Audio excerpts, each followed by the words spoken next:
আসসালামু আলাইকুম। কলিং বিষয় মালয়েশিয়া। বরাবরের মতো আমি আছি আরএচ হৃদয়। তো আজকের ভিডিওতে আমি আলোচনা করব যে মালয়েশিয়ার যে 18,000 কর্মী এর প্রসেসিং সম্পর্কে ডক্টর ইউনূস সাহেব একটা আপডেট দিয়েছেন ওই বিষয়ে।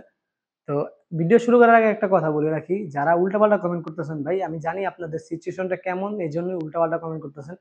তো আমি তো দেশের সরকার না, আমি বলি। তারপর আপনারা ভিডিওতে এসে বলেন বকবক, আমি একই বকবক করি, আমি কি দেশের প্রধানমন্ত্রী কিনা। তো আমি কিন্তু বলছি ভাই, আমি কিছুই না, জাস্ট কন্টেন্ট ক্রিয়েটর হিসাবে আমি আমার জায়গা থেকে চেষ্টা করি রেগুলার যেসব আপডেট নিউজগুলো পাই ওইটা আমি আপনাদের মাঝে শেয়ার করার জন্য। এখন আপনারা যেটা শুনতে চান সেটা যদি আমি নাই পাই, সেক্ষেত্রে কিভাবে দিব আপডেট?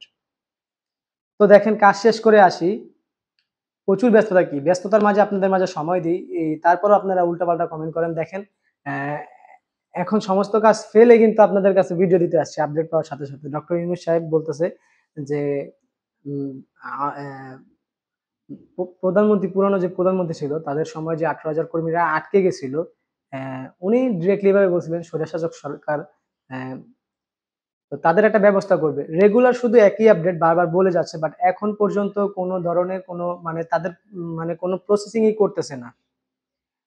এখন সরকার যদি না করে একটা দেশের, সেক্ষেত্রে আমরা কি করতে পারি? আমরা পারি আপনাদেরকে যেসব আপডেট নিউজগুলো পাই, যারা ব্যস্ত থাকে নানান কাজে, নিউজগুলো কালেক্ট করতে পারেন না, তো আমরা আপনাদেরকে ওইসব নিউজগুলো আপনাদের কাছে দিতে পারি। এছাড়া আমাদের আর ভাই কিচ্ছু করার নাই। এখন আমরা নিউজ পাওয়ার পর তারপর আমি আপনাদেরকে বলবো যে এত তারিখ থেকে কর্মী আসবে। তারা শুধু একটা কথাই বলে যাচ্ছে, তালিকা করা হচ্ছে, তালিকা অন্তর্ভুক্ত হলে খুব শীঘ্রই আর কি মালয়েশিয়াতে 18,000 কর্মীরা আসতে পারবে। বর্তমানে একটা সাইডই খোলা, সেটা হচ্ছে প্লান্টেশন, আর হচ্ছে গিয়ে আপনার সাবা সারোয়ার। তো এর মধ্যে টুরিস্টটাও খোলা আছে। তো আমি কিন্তু আগের একটা ভিডিওতে আলোচনা করছিলাম আমার যে নিকট আত্মীয় স্বজন আছে, যাদেরকে মালয়েশিয়াতে আমি ট্রাই করতেছি আনার, ভিজিট ভিসাতে আনার পর তাদেরকে হয়তো একটা ব্যবস্থা করব। তো এটা একটু রিস্ক নিয়ে নিচ্ছি। তো এটা একটা এজেন্সির সাথে আমার কথা হয়েছে, উনি ডিরেক্টলি প্লান্টেশনের ভিসাতে আনবে, আনার পর হাতে পাসপোর্ট দিয়ে দিবে, তারপর আমি বা তারা চেষ্টা করে একটা কাজ নিয়ে দিবে। এখন আপনার যদি, আমি বলছি মালয়েশিয়াতে যদি ওরকম আত্মীয় স্বজন থাকে, 18,000 কর্মী না, যদি অন্যান্য সেক্টরে যারা আসতে চাচ্ছেন, এখন পর্যন্ত খোলা নাই, যদি ওরকম কোনো আত্মীয় স্বজন থাকেন নিকট বা পাড়া প্রতিবেশী থাকে, তাহলে অবশ্যই এরকম ভিসাতে আসতে পারেন। একটু রিস্কে থাকবেন, বাট যখন বৈধ হওয়ার সুযোগ দিবে, তাহলে তখন কিন্তু আপনারা বৈধ হতে পারবেন। আর মালয়েশিয়াতে কিন্তু খুব শীঘ্রই হয়তো বৈধকরণের সুযোগ দিতে পারে, হয়তো আগামী মাস থেকে বা জানুয়ারি থেকে, যেটা শুনতেছি আমরা এখান থেকে।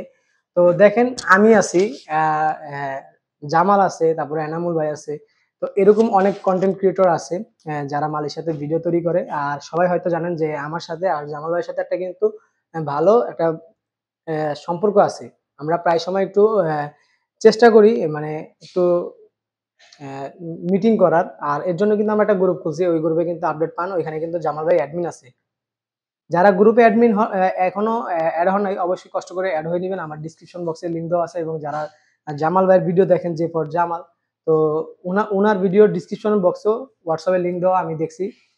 তো হয়ে নেবেন। আর যা আপনারা যেটা শুনতে চাচ্ছেন যে ভাই কবে থেকে আশা করা যায় যে মালয়েশিয়ার কলিং ভিসাতে 18,000 কর্মী আসতে পারবে, তো যদি আপনাদেরকে ধারণা দেই, সেটা হচ্ছে গিয়ে যে আগামী বছর, যে নতুন বছরটা, যেহেতু 31শে জানুয়ারির মধ্যে, সরি 27 বা 31 জানুয়ারি সামথিং, এই দুই তারিখের মধ্যে হয়তো তাদেরকে আনার যে প্রসেসটা, এটা বন্ধ হয়ে যাবে। তারপর হয়তো দ্বিতীয় কোনো মাধ্যম খুলতে পারে বা দ্বিতীয় কোনো সেক্টর খুলতে পারে। এমন হতে পারে যে মালয়েশিয়ার সকল সেক্টর খুলতে পারে, আবার এমনও হতে পারে যে আপনার যারা 18,000 কর্মী তাদের সেক্টরটাও খুলতে পারে।